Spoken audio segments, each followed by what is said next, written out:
Boker Tov à toutes et à tous. On va parler de la tchouva. Je vais raconter une petite histoire que j'ai racontée Shabbat pour comprendre c'est quoi la tchouva et à quel point Akadosh Baruch Hu s'attend de nous à faire une teshuva. J'ai raconté une histoire extraordinaire. Un homme qui va dans le train et qui voit un monsieur qui est debout, proche de la fenêtre et qui regarde avec un effort. Il essaye de regarder, il regarde, et le train qui va, et le gars qui penche, qui peut tomber. Et il dit, monsieur, pourquoi vous êtes debout? Vous allez tomber, asseyez-vous. Et il dit, non, je ne veux pas m'asseoir. Pourquoi tu ne t'assois pas? Il dit, je vais te raconter mon histoire. Moi, je suis prisonnier. Aujourd'hui, je sors de la prison après 3 ans de prison. Hein? Pourquoi tu étais en prison? Il dit, j'ai volé. J'ai volé et on m'a mis en prison. Et quand on m'a mis en prison, moi je viens d'une bonne famille. Tout le monde est parti salir mon image à mes parents. Mes parents ont été tellement vexés de ce que j'ai fait qu'ils ne sont même pas venus me voir en prison 3 ans. J'ai écrit des lettres à mes parents, aucune réponse. Il dit, avant de sortir de prison, j'ai envoyé une lettre à ma mère. Maman, est-ce que je pourrais revenir à la maison? Je sais que tu ne me réponds pas, tu es en colère, mais au moins fais-moi un petit signe. Accroche-moi une écharpe jaune dans la station du train pour que je vois que tu m'as pardonné. Et il dit, je cherche l'écharpe. Je passe les stations de train et je cherche l'écharpe. Ah, déjà, tout celui qui était au wagon, il a entendu, et tout le monde avec lui, ils veulent voir. Elle est où l'écharpe? Et il lui dit, et dis-moi, et si on arrive dans la station où que tes parents habitent et tu ne trouves pas l'écharpe, qu'est-ce que tu fais? Il baisse ses yeux, il dit, si je ne trouve pas, je continuerai, je ne descendrai pas. Et tout le monde était là en train de regarder avec lui, de chercher, ils arrivent, une autre station, ils arrivent vers la destination, et tout le monde cherche les écharpes, il n'y a pas d'écharpe. Et quand ils arrivent dans la station où ils devaient descendre, ils n'ont pas vu qu'il y avait une écharpe. Toute la station était pleine d'écharpes, et les gens qui attendaient avec des écharpes jaunes dans les mains pour l'attendre et pour l'accueillir. Ça, c'est l'histoire. Akadosh Baruch Hu ne nous attend pas avec une écharpe, avec des dizaines d'écharpes, nous dire je vous attends. Rabbi nous explique qu'Akadosh Baruch Hu lui aussi fait une teshuva par rapport à Am Israël. Akadosh Baruch Hu nous dit Shuvu elai ve'ashuva alechem. Revenez vers moi, je reviendrai vers vous. C'est-à-dire que même Akadosh Baruch Hu, quelque part, lui aussi il a une teshuva. Quelle est sa teshuva? Rabbi nous explique la teshuva d'Akadosh Baruch Hu. C'est qu'Akadosh Baruch Hu, il regrette sur sa colère quelque part qui s'est détachée de nous. Akadosh Baruch Hu dit, comment j'ai pu quitter mes enfants? Ils ont fait tout ce qu'ils ont fait. J'aurais pas dû les quitter. Je dois me rapprocher. Donc c'est quelque part une prise de conscience de la part d'Hachem à se rapprocher vers ses enfants. Quand on voit ça, ça doit nous réchauffer le cœur. On se dit, regarde comment Akadosh Baruch Hu il nous aime, comment Akadosh Baruch Hu il veut être proche de nous. Donc nous aussi, on va se rapprocher d'Hachem. Ça doit nous renforcer, nous donner l'amour, avoir un regard sur l'amour d'Akadosh Baruch Hu vis-à-vis de nous, comment il nous aime, comment il attend notre teshuva. Le Rambam, dans Hilchot Teshuva, nous parle du son du shofar de Rosh Hashanah et des Aseret Yemei Teshuva. Et nous, les Séfarades, on a l'habitude, même les Ashkénazes, depuis Rosh Chodesh Elul jusqu'à Kippour, tous les matins, on sonne au shofar. Alors on sonne au shofar dans les Selichot, on sonne au shofar la Tefila, avant de faire Aleinu les Shabbat. Le Rambam nous dit, je ne pourrai jamais vous expliquer la raison pourquoi Dieu a dit de sonner au shofar. Mais il dit quand même, il y a un signe exceptionnel dans le shofar, comme si Dieu nous disait, réveillez-vous. Quand quelqu'un dort, on veut le réveiller, on fait un bruit, un son, oui, de la montre réveil, pour le réveiller. Et Akadosh Baruch Hu nous dit, réveillez-vous avec le shofar. Le Rambam nous dit, le shofar est destiné pour celui qui est endormi. Il est endormi avec le temps, il est endormi.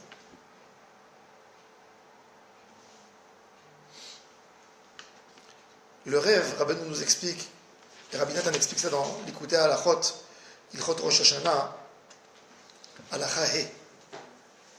Il nous donne une explication extraordinaire à propos du shofar. Il dit, regarde, et aujourd'hui on sait, les scientifiques nous l'ont dit, ils ont vérifié combien de temps dure le plus long rêve qu'un homme peut rêver. Combien de temps? Alors Rabbi Nathan, il écrit à l'époque un quart d'heure. Parce que ce n'était pas défini. Parce que Rabbi Nathan, il a compris que quelqu'un pouvait s'endormir un quart d'heure et rêver un très long rêve.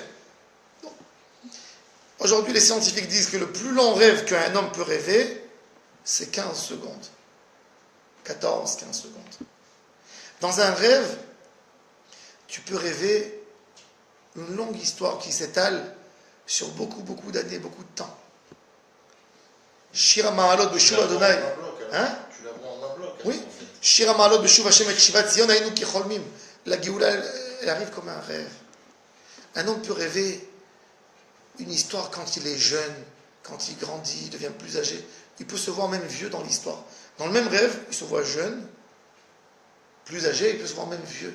C'est-à-dire, un rêve peut s'étaler, tu peux mettre compressé 70 ans dans un rêve. Et en fin de compte, tu te réveilles. Et pourquoi il y a des rêves dont on se souvient et des rêves dont on ne se souvient pas? Ça, c'est le matin, ça, c'est un mérite. Ça, c'est un mérite de pouvoir se souvenir de ses rêves. Parce que le rêve, quelque part, il nous réveille. Il est là, le but du rêve, c'est pour nous réveiller, pour nous rappeler quelque chose. Mais bon, ça, c'est déjà un autre sujet. Mais le rêve, en soi, c'est exactement le symbole de la vie de l'homme. On rêve. Et notre vie, elle s'étale sur beaucoup de temps. Mais quand on s'est réveillé, on s'est rendu compte que notre vie est très courte. Comme il a dit Rabbi Amnon. Rabbi Amnon, il dit, dans le Rabbi Amnon, c'est le chant qu'on chante, Rosh Hashanah et Kippour. On parle de la vie de l'homme, ou Tfila, ou Tshuva, ou Tzedaka, Ma'avirin et Torah Akzera. Rabbi Amnon était un tzaddik exceptionnel à l'époque des Tosfot. Rabbi Yitzhak de Vienne, dans son livre Or Zaroua, Rabbi Yitzhak de Vienne était un des sages à l'époque des Tosfot, et il raconte l'histoire de Rabbi Amnon. Rabbi Amnon habitait à Mainz, en Allemagne. Et c'était un sage extraordinaire. Le maire de la ville était chrétien, et il voulait absolument que Rabbi Amnon se convertisse au christianisme. Et tous les jours, il lui disait, Amnon mon frère, alors tu deviendras de chez nous, on va te nommer archevêque de la ville, etc. Et un jour, il lui a mis tellement la pression avec ses amis, allez, on t'aime, on t'apprécie, viens. Et Rabbi Amnon, il leur a dit, laissez-moi 3 jours pour penser, pour échapper de la discussion. Il ne voulait pas rentrer avec eux en discussion. Quand il est rentré à la maison chez lui, il a dit, comment j'ai pu dire, laissez-moi 3 jours? Est-ce que je ne suis pas croyant dans ma religion? J'ai un doute, j'ai besoin de 3 jours pour décider. Il aurait pu venir après les 3 jours dire, écoutez, ça ne me plaît pas vos histoires, je reste dans ma religion. Mais il s'est tellement culpabilisé sur ce qu'il a dit 3 jours, que le 3e jour, quand on est parti le chercher, il ne voulait plus venir. Il a dit, je veux être puni sur ce que j'ai dit. Le maire de la ville envoie chercher Rabbi Amnon. Il dit, non, je ne viens pas. Il dit, mais dis-moi, tu es devenu fou. Tout cet amour et cette sympathie qu'il avait pour lui s'est transformé en comment on dit, une sina, une haine. Il est parti le chercher, c'était Rosh Hashanah. Il ne voulait pas venir. Il a dit d'amener par force. On l'a amené. Il a dit, pourquoi tu n'es pas venu? Il a dit, je regrette sur ce que je t'ai dit 3 jours. Je n'avais pas à dire 3 jours. Je n'ai pas besoin d'une réflexion pour dire que mon chemin, c'est le vrai chemin. Qu'est-ce que j'avais besoin? Il dit, j'ai profané le nom de Dieu quand j'ai dit 3 jours. Il a dit, je veux être puni. Je veux être puni sur ce que j'ai dit. Il faut que tu me coupes ma langue sur cette mauvaise phrase que j'ai dit. Il a dit non, je ne vais pas te couper ta langue, mais je vais te faire encore plus mal. Il a donné l'ordre de lui couper les mains et les pieds. Imaginez-vous un homme qu'on lui coupe les mains et les pieds. Et il a mis sur un plateau en bois saignant, et il a envoyé chez lui à la maison le jour de Rosh Hashanah. Il saignait tout son corps. Il a compris qu'il avait ses minutes comptées. Il a demandé à sa femme et à ses enfants de le transporter sur ce plateau à la synagogue. Il est venu à la synagogue, on l'a mis à côté du Eichal, et le Shaliach Tzibour était en train de faire Kiddusha. Kiddusha. La Kiddusha de Moussaf. Et il a dit tais-toi. Il a raconté son histoire. Et il a dit maintenant je veux faire une Kiddusha spéciale de moi à Hachem. Et il a commencé à crier Ouvren Ulcha Ta'ale Kiddusha Ki Ata Elohim. C'est lui le premier qui a dit le texte de Ouvren. Et il a dit une histoire. Il a expliqué la Neshama quand elle descend dans le monde, tout son parcours. Il a dit Adam Yesodo Me'afar Vesofo Le'afar. Il vient de la terre, il retournera à la terre. Ben Nafsho Yavi Lahmo Mashul Kecheres Nishbar. Avec son âme, avec son travail, il amènera son pain. Il ressemble à une poterie cassée. Le jour de sa mort, un homme qui soit l'homme le plus fort de la terre, qui soit un mannequin, qui soit beau, qui soit riche, comment il est considéré quand son âme a quitté le corps? Comme une poterie cassée. Il ne sert plus à rien. Il dit la vie de l'homme, elle passe comme quoi? Comme une vie d'une plante qui pousse, qui donne ses fleurs et après, elle tombe.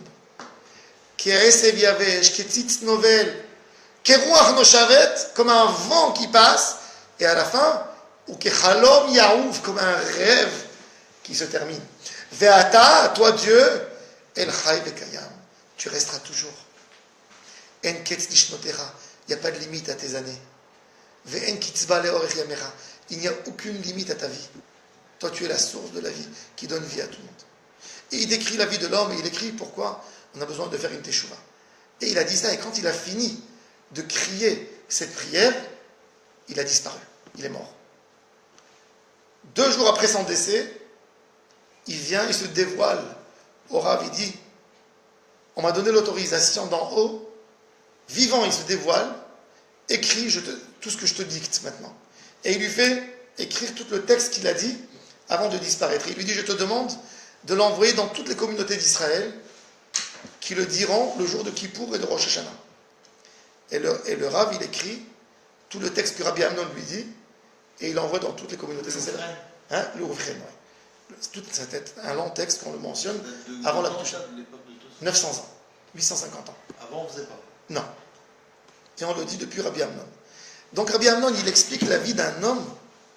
À la fin, quand il parle de définition, comment la vie de l'homme est courte, il parle de la vie de l'homme, il met un parallèle entre la vie de l'homme à un rêve. Un rêve. On rêve. Le rêve, quelque part, quand tu te réveilles du rêve, si c'est un bon rêve, tu sais, tu as mal au cœur, tu te dis, le rêve il est passé tellement vite, mais en fait, en fin de compte, qu'est-ce qui te dit le rêve? Souvent quand on se lève du rêve, on est angoissé. Pourquoi on est angoissé? Parce qu'on a vu une vie entière qui s'est allée sur un long moment, comment elle est raccourcie, comment elle est... On peut la mettre tout de suite, et on a vu le temps qui passe. Le chauffard, il vient nous réveiller du rêve, du parcours de la vie qui va très vite et qui ne nous laisse pas penser. Il nous montre que la vie, en fin de compte, elle est très courte. Donc on utilise le chauffard comme si on sonnait pour réveiller quelqu'un. Tu sonnes pour réveiller quelqu'un. Au secours, regarde, ta vie elle est en train de passer. Tu la laisses passer comme ça. Tu ne regardes pas ta vie. Tu laisses ta vie, ton parcours courir et t'amener dans les vagues des actions sans savoir, sans t'arrêter et faire quelque chose qui est approprié à toi. Ça, c'est la force du chauffard. Le chauffard, le but du chauffard, c'est venir nous réveiller, nous dire ne reste pas dans le rêve. La vie est très courte. Tu ne sais jamais quand elle termine, la vie. Un homme, il sort dehors dans la rue. Est-ce qu'il sait s'il va rentrer chez lui à la maison ce soir? On ne sait pas. Il n'y a pas de certitude. Il y a une seule certitude dans la vie. C'est qu'à la fin, tout le monde meurt. Ça, c'est la seule chose qui est sûre. Toutes les autres choses, il n'y a personne qui peut signer quoi que ce soit. Est-ce que quelqu'un il sait s'il sera malade, Dieu préserve, s'il sera paralysé, s'il ne sera pas paralysé? Chaque moment qu'on a, il faut profiter pour faire des bonnes actions. Ça, c'est le chauffard. Nous réveiller. Chaque action que tu fais, c'est ton action. Rabbi Yitzhak Abrabanel était le ministre du Trésor public du roi de Portugal. Le ministre de la Finance. Et il avait beaucoup d'ennemis antisémites qui étaient très jaloux de lui. Et il disait au roi, Rabbi Yitzhak Abrabanel a volé de l'argent. Il a volé. Et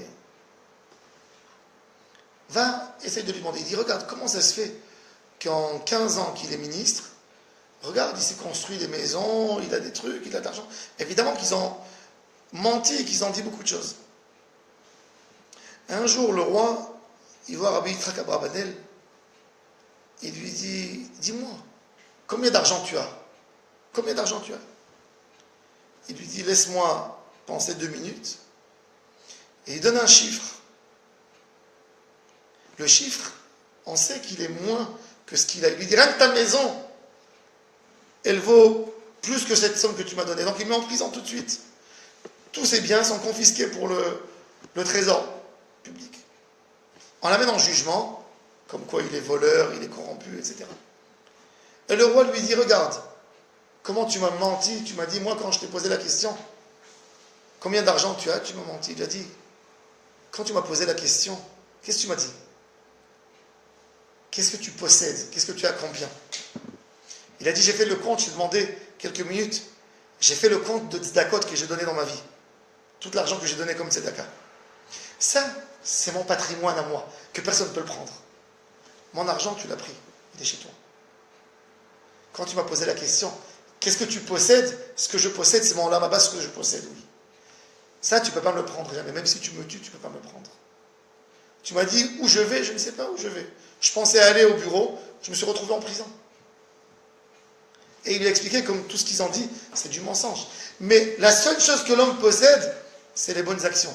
Tu as fait une tefila, c'est un bénéfice pur à 100% à toi. Tu l'as mis chez toi, il n'y a personne qui peut te le prendre. Ce que tu as dans ton compte de banque, dans tes actions que tu as achetées en bourse, dans ton business que tu as investi, tu ne sais pas est-ce qu'il est à toi ou il n'est pas à toi. Ça dépendrait demain, est-ce qu'il va y avoir des clients, est-ce qu'il ne va pas y avoir des clients. Il y a quelqu'un qui te doit de l'argent, tu es stressé, il va me le rendre, il ne va pas me le rendre, il va me donner, il ne va pas me donner. Tu as investi quelque chose, tu ne sais pas. Tu as ta voiture, tu ne sais pas. Est-ce qu'elle va être volée, elle ne va pas être volée? Je vais faire une assurance, bon, etc. L'homme ne sait pas ce qui se passe. Mais dans les actions, dans la Torah, dans les mitzvot, tout ce que tu fais, c'est à toi. Il n'y a personne qui peut te prendre. Ça, c'est le but du chauffard. Nous réveiller du parcours de toute l'année en cours. On ne sait pas vers où on va. Chaque juif a besoin de savoir, monsieur, tu ne vis pas éternellement ici. Tu ne sais pas pour combien de temps tu es venu. Tu ne sais pas quand le rôle dans ce monde, il s'est fini. Tous les jours, il faut prendre, tous les jours, Torah, mitzvot, tfila, ma'asim tovim, dvekut avec Akadosh Baruch Hu, faire du chesed, faire de bonnes choses. Investis tous les jours, dans ton vrai patrimoine, dans le Olam Haba. Ça, c'est le but, ça, c'est le chauffard. Et ça, c'est ce qu'on doit se réveiller. Le chauffard, il nous enlève le monde de l'imagination. On s'imagine quelque part. Quelqu'un, il rêve, il est dans ses rêves, Tout d'un coup, il a le réveil qui réveille. Il est sorti de ses rêves. Oh, il était tellement bien dans les rêves. Mais il rentre dans un monde de réalité. Et il faut quelqu'un qui m'a dit, j'aime pas voir les films, les beaux films. Pourquoi? Il dit, tu vois dans les films, tu vois des belles voitures, il dit, et tout d'un coup, quand tu as fini le film, tu regardes, tu vois dans ta chambre, tu vois les murs qui sont pas beaux, tu vois ta chemise accrochée sur le cintre dans la fenêtre, tu te dis où j'étais, et regarde où je suis maintenant. C'est dur de sortir d'un endroit, d'un monde où tu es, et de passer dans l'autre monde. Mais ça, c'est le rôle du chauffard. Nous réveiller, nous dire le but de la vie, où tu es, où tu dois arriver. Hachem, Isaac, Hachem, que ce chauffard pénètre très fort dans nos cœurs, et qu'on se rende compte, justement, où on doit arriver, qu'on fasse tous les jours des mitzvot, que chaque jour, on investit quelques heures par un pour notre Olam Hazé, qui passe si vite, pour notre Olam Haba, pour savoir, pour préparer dans l'autre monde, être chargé de trésors. Amen et Amen.